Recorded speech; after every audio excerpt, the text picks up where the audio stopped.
One of my most anticipated games of the year has arrived. Teenage Mutant Ninja Turtles Shredder's Revenge. This game is an absolute blast to play, and is worth every penny of its price tag in my opinion. If you are a fan of this franchise like me, then I'm sure you have already played it and know how much love and care the developers have put into this project, which was heavily inspired by the classic arcade games from the late 1980s and early 90s, all of which I recently discussed on the channel if you'd like to check those reviews out. The presentation in Shredder's Revenge is simply incredible. The animations are so lively and energetic. The character sprites look amazing, based on their designs from the original 1987 cartoon. I love the stylized, pixelated graphics it uses, and many of the same voice actors are here, reprising their iconic roles from the show, making it all feel very authentic. And the gameplay, oh man, is it satisfying. It plays like a dream. It takes everything found in the arcade games and builds on it, giving the player even more moves at their disposal than ever before, and the control itself feels so much more responsive and rewarding. Unlike the previous arcade games I looked at that I played in single player, thankfully I was able to capture the footage of Shredder's Revenge with my brother, and it was the most fun we have had gaming together in a long time. This game is built with multiplayer in mind. Just like the previous TMNT beat-em-up games, you can play as all four of the Ninja Turtles, but this time around, they've increased the roster to 7, adding in Master Splinter, April O'Neil, and Casey Jones, who you unlock after beating the game's campaign. All of Casey Jones's attacks are of course sports-inspired. He lands diving elbow drops, smacks enemies with baseball bats, crashes into them with baseball slides, and tees off with golf clubs. My brother found April O'Neil to be the most fun to play as, hitting foot soldiers with cameras and microphones, even doing mic drops at the end of stages. It was equal parts hilarious and badass. Just like in its spiritual predecessors, you have a lot of the same combat moves at your disposal in Shredder's Revenge, like standing strikes, ground pummels, and jumping and dashing attacks, but now you are given an energy meter, which fills up with the more enemies you defeat, which allows you to perform powerful super attacks from a standing position, backflipping position, or while you are in midair. These attacks do a ton of damage and can be executed in enough ways that I don't find they get too dull or repetitive stage after stage. Not only can you increase your energy meter by defeating enemies, but also by performing taunts, which is a lot of fun. These taunts must go uninterrupted though, so make sure you've cleared the screen before using them. Like I stated, Shredder's Revenge is built with multiplayer in mind. There are several co-op moves you can perform, like sandwiching enemies between your shells, or using your partner like a torpedo after catching one of their diving attacks. Just like in past games, health pickups are in the form of pizzas, but when playing in co-op, some of them become a family deal that heals all players. If one player has higher health than the other, you can also high-five your partner to give them some of your health if they're in a pickle. If a teammate is defeated, you have 10 seconds to revive them by waving a fresh slice of pizza in their face, which is just plain adorable. You might not think so, but TMNT Shredder's Revenge has quite a bit of replayability. Each of the 16 stages in the game have a series of bonus challenges attached to them. Anything from throwing a certain amount of enemies to defeating a number of foot soldiers with a particular type of super attack, to avoiding hazardous obstacles. Each of the 7 playable characters can also be leveled up to a maximum level of 10. And the higher the level, the more lives, energy meters, and super attack variations they have. You can play the story mode in 2 different ways as well. The regular campaign, which has you access each level from a world map you drive around in the turtle van, lets you change characters in between stages, and gives you whatever amount of lives that character has per stage, or the classic arcade mode, which is far less forgiving, having you play as one character and gives you a set amount of lives to complete the entire game.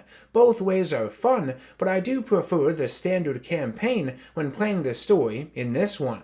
Being that we have had several decades and gaming generations between the releases of those old arcade beat-em-ups and Shredder's Revenge, it would come to no surprise that the story in this game is much meatier than those past titles, though it is still simplistic given the nature of this genre, of course. It's no Kingdom Hearts or anything. As its name would suggest, this game is all about Shredder getting his revenge against the Ninja Turtles. During one of Vernon Fenwick's news reports, he is interrupted with a strange gift that arrives, the disembodied head of Krang's exosuit.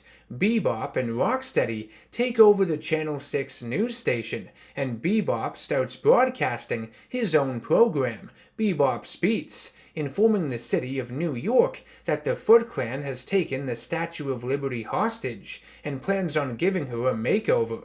The Turtles arrive at Channel 6 and defeat Bebop, but Krang's head is grabbed by Rocksteady, who manages to slip away. The majority of the game has you chasing down TMNT villain after TMNT villain under the employ of the Shredder, who each come into the possession of a piece of Krang's body, either the head, torso, or legs, passing them off to each other like it's a big relay race. Their goal is to reassemble Krang's android body, which is successful thanks to the genius of Baxter Stockman.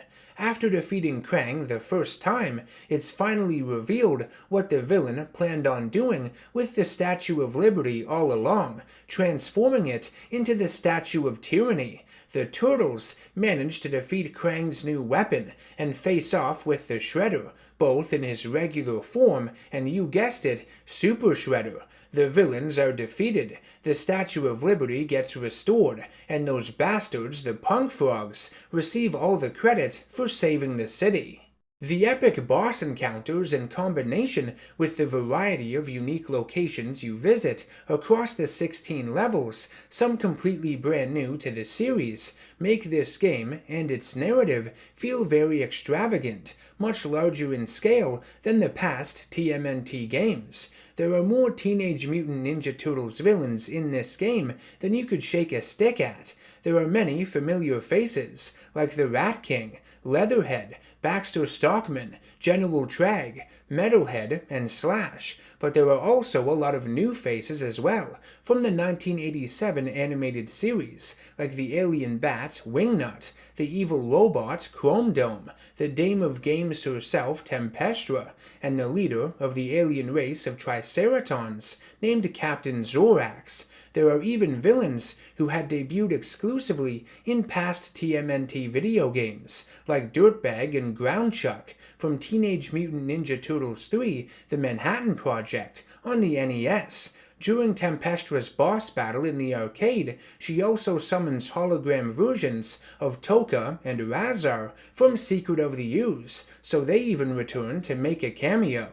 I should mention that there are a few original songs featured in this game that play over a few of the levels and boss fights. Most of them worked and fit the tone of the game, but the last one used in the battle against Super Shredder did not, in my opinion. It felt out of place. I've never been a big fan of that genre of music, and I don't think it works well with the Teenage Mutant Ninja Turtles, but maybe that's just me.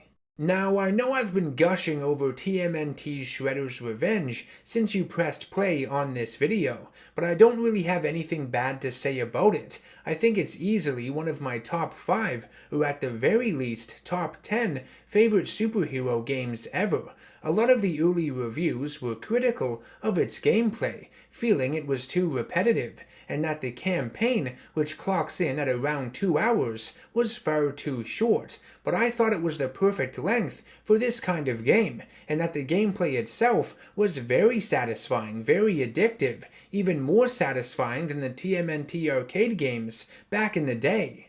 People are quick to label Turtles in Time a masterpiece, yet if it had been 2 hours long, or scratch that, 3, 4, or 5, a lot of these same complaints would have been made about it back then, and would still be made about it now, that it's far too repetitive and gets tiresome by the end.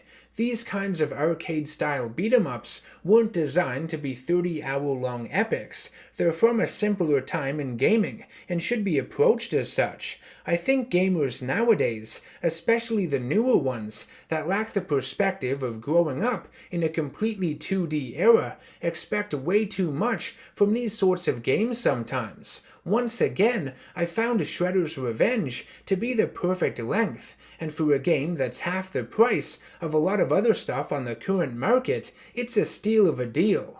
The million-dollar question is Shredder's Revenge the greatest TMNT game of all time? And for me, it is, without a shadow of a doubt. It not only met my expectations, but exceeded them. The combat is just so polished compared to those past arcade titles, which had amazing gameplay in their own right. The immense roster of villains and the unique variety to the level locations is really impressive, and the different ways to play the story, the challenges you get for each stage, the collectibles you can find, all the cool double team moves you can do in co-op. The game has so much more replayability. By no means am I cutting up the previous TMNT games. You've already heard my thoughts on them, but yes, Shredder's Revenge takes the cake, or I guess slice of pizza, as being my favorite video game based on the Teenage Mutant Ninja Turtles. I think it's the very best. This has been NerdGasm. If you've played it, let me know what you thought of Shredder's Revenge down in the comment section below, and if you haven't, I highly recommend you do, and play it with a friend if you can, either on the couch or online. If you enjoyed the video, please support the channel by subscribing and hitting that bell icon to be notified of all the future content I release. If you'd like to help ensure the production of future videos like this one, get your name in the end credits as a producer, or nominate future superhero games and comics for me to review on the channel, head on over to my Patreon page. Any and all support on there is appreciated. Take care, stay safe, and always stay nerdy.